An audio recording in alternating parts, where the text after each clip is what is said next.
Assalomu alaykum, hurmatli muxlislar.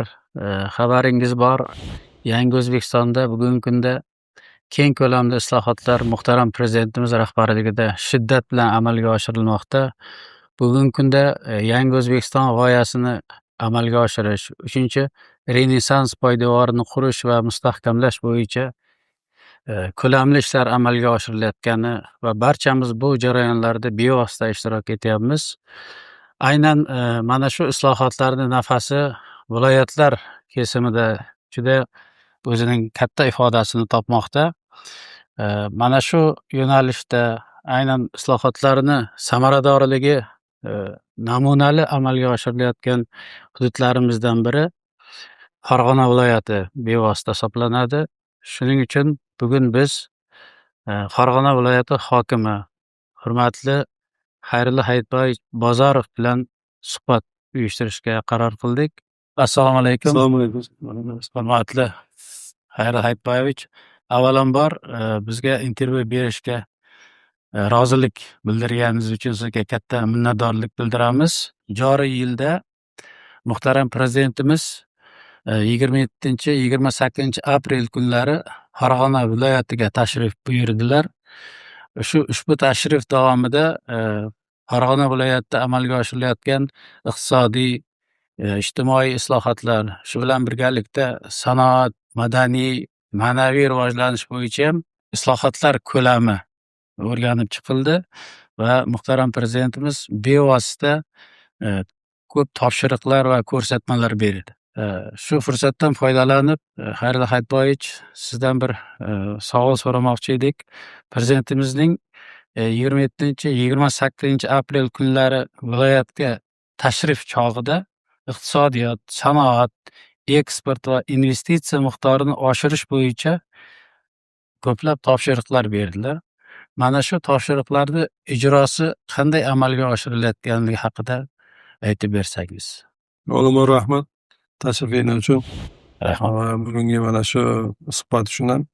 Albatta o'zi biz umuman butun respublikamiz shu patoqda biz viloyatimiz uchun ham Prezidentimizni har safargi tashriflari shu viloyatimizni bir iqtisodiyotini, umuman iqtisodiy, ijtimoiy rivojlantirish uchun yangi sahifalarni, bir yangi yo'nalishlarni, yangi bir imkoniyatlarni ochib beradi. Umuman Prezidentimiz mana shu hududlarni rivojlantirishga juda ham mana shu o'zlarini siyosatlarini eng muhim bir yo'nalish sifatida qarab keladilar va qolaversa mana har yili Prezidentimiz yil boshida shu hududni iqtisodiy ijtimoiy rivojlantirishi dasturlari tasdiqlanadi. Prezidentimizni ko'rsatgan yo'l yo'riqlari, bergan topshiriqlari, tasdiqlagan dasturlari hammamiz uchun dastur amal. Qolaversa har safariga mana shu tasdiqlanayotgan dastur va har safariga mana shu berilayotgan topshiriqlar, har safargi Prezidentimizni mana shu tashriflari viloyatimizni yanada yangi bosqichga ko'tarishga, katta marralarni o'zimizni oldimizga mana maqsad qilib qo'yib berib kelyaptilar. Shularni demak amalga oshirish uchun ham bizga juda ham katta ham imkoniyat, ham sharoit, hammamizga ham juda katta motivatsiya. Prezidentimiz viloyatimizdagi mana shu hozirgacha qadar amalga oshirilayotgan ishlarni tahlili va yangi demak bu yil boshida o'zlariga taqdimotimiz bo'yicha demak boshlangan ishlar bilan tanishib, bu yil bizga mutlaqo bir yangi vazifalarni belgilab berdilar. Farg'ona viloyatida endi ishsizlik va kambag'allikni qaysidir 3 yo 4% ga tushishini men qabul qilmayman dedilar. Farg'ona viloyatida bu yil yakuni bilan 2026-yil yakuni bilan Farg'ona viloyat barcha tumanlari bilan ishsizlikdan xoli hududga va kambag'allikdan xoli hududga aylanishi kerak, shart degan vazifani qo'yib berdilar. Bu vazifa o'zi juda ham katta, har birimiz uchun mas'uliyat. Bu vazifalar yuzasidan mana biz hammamiz shu viloyat ijro idoralari, qolaversa mana shu mahalliy viloyat kengashimiz bilan birgalikda demak yo'l xaritalarini demak zudlik bilan yo'l xaritalarini tasdiqlab oldik va shu asosda demak ishlarni amalga oshirishga kirishdik. Qolaversa mana shu Prezidentimiz bizga juda yaxshi imkoniyat berganlar, mana shu islohotlar shtabini tashkil qilib berganlar. Islohotlar shtabi bilan birgalikda tashrif yakuni bilan birgalikda butun mana shu Vazirlar Mahkamasi, Prezident administratsiyasi bilan birgalikda demak mana shu Prezidentimiz topshiriqlariga asosan 4 ta qaror mana ishlab chiqilyapti. Bu 4 ta qaror ilgari faqat bir viloyat uchun chiqarilgan bo'lsa qarorlar. Endi hozir qarorlar hududlarni ham alohida rivojlantirishga mana prezidentimizni qarorlari chiqyapti. Ya'ni mana Qo'qon shahrini demak iqtisodiy, ijtimoiy rivojlantirishni yangi darajaga olib chiqish. So'x tumanimizni mana o'ziga yarasha joylashuv nuqtai nazaridan o'ziga yarasha xususiyatga ega bo'lgan murakkab tumanimiz. Umuman So'xni umuman demak islohotlarni bir yangi darajasini demak So'xda amalga oshirish va batamom mana shu prezidentimiz qo'ydilarki, shunday ish qilaylikki, shunday qaror qilaylikki, So'xdagi hamma masala birdaniga yechilsin va uni iqtisodiy rivojlanish uchun hamma demak imkoniyatlarni qilib beradi. Biz uchun eng muhim bo'lgan Qo'qon shahrimiz, So'x tumanimiz kabi demak hududlarni rivojlantirish uchun ham qarorlar qabul qilinish arafasida turibdi. Xayrullo Hayitboyevich, mana shu islohotlar nafasi, samaradorligi aynan Farg'ona viloyatida namunali amalga oshirilayotganligini biz 2026-yilda viloyatning Fitch Rating agentligi tomonidan BB barqaror reytingini aynan viloyat qo'lga kiritganligini ham e'tirof etamiz. Buni barchamiz bir katta xursandchilik bilan kutib oldik. Shu bilan birgalikda bugun viloyat mana shu xalqaro nufuzli reytinglarning ikkitasini qo'lga kiritgan yagona viloyat bo'lib turibdi. Shu munosabat bilan viloyatda amalga oshirilayotgan bu ko'lamli loyihalar haqida ham bir to'xtalib o'tsangiz. Bu masalaga prezidentimiz 4 yil oldin topshiriq bergandilar. Bu ham mana shu yuqorida aytganimdek viloyatimizga tashriflari davomida shu Farg'onada imkoniyatlari bor, Farg'onada demak shunga yarasha sharoit bor. Mana Farg'onada juda katta ishlarni amalga oshiryapmiz. Endi shu xalqaro reytinglarni olishga harakat qilishing kerak.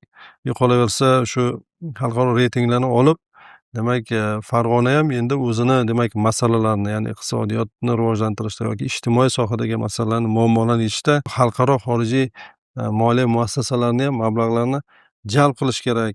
Mana bunga o'rganish kerak. Bu har bir hududda rivojlanishni bir yangi darajasi bo'ladi deb vazifa bergandilar. Mana shu 4 yil oldingi boshlagan sa'y-harakatlarimiz qolaversa mana shu aytganingizdek oldin mana standart S&P reyting agentstvasi, ya'ni Standard & Poor's birinchi dastlabki B+ bergan va undan keyin u ham ikkita minus BB ko'tardi va mana ikkinchi reyting xalqaro nufuzli reyting agentligi shu Fitch Rating ham mana shu Standard & Poor's, ya'ni S&P bergan reytingni mana tasdiqlab berdi. Albatta bu ham bu viloyatimizga shu prezidentimiz, muhtaram prezidentimiz boshchiliglaridagi olib borilayotgan islohotlarni mana natijasi qanchalik darajaga chiqqanligini bu xalqaro darajadagi bu tan olish bo'ldida bu.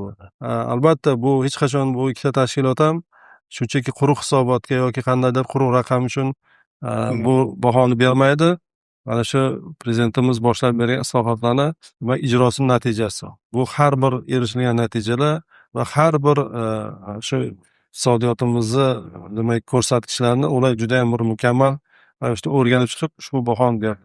Albatta bu bizga yanada mas'uliyat yuklaydi. Endi bu degani endi to'xtab qolish emas va yanada rivojlantirish. Endi bu mana reyting ega bo'lgan holda shu prezidentimizni qo'ygan vazifalar, ya'ni viloyatga demak xalqaro moliya muassasalari orqali mablag'lar jalb qilish va bu mablag'larni eng avvalambor iqtisodiyot yo'nalishga sarflashni o'zimizga reja qilganmiz.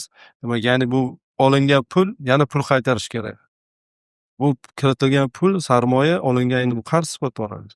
Bu iqtisodiyotga tez kirishi kerak va o'zini demak natijasini, samaradorligini qisqa muddatda berish kerak va bu bilan demak bu kreditni uzishi ham demak o'ylagan holda samaradorroq, natijasi tezroq beradigan yo'nalishga aksariyat qismini yo'naltirmoqchimiz va bir qismini demak mana shu ijtimoiy sohaga. Ijtimoiy sohada ham ana shu eng zamonaviy kasb hunariga yoshlarimizni o'rgatish masalasidagi mavjud 66 ta texnikumlarimizni demak yangi demak zamonaviy kasb yo'nalishlariga moslashtirish va shu yo'nalishlarni har birini qaytadan demak shu yo'nalishlar ochgan holda bu yo'nalishlarda kadrlar tayyorlash uchun kerak bo'lgan zamonaviy demak jihozlarni ham shu texnikumlarga bilan to'liq ta'minlamoqchimiz va shu bilan birgalikda shu yakunida umuman viloyatimizdagi yoshlarimizni jahon talabiga javob beradigan eng yetuk va eng serxaridor desak ham bo'ladi, shu kasbiga tayyorlash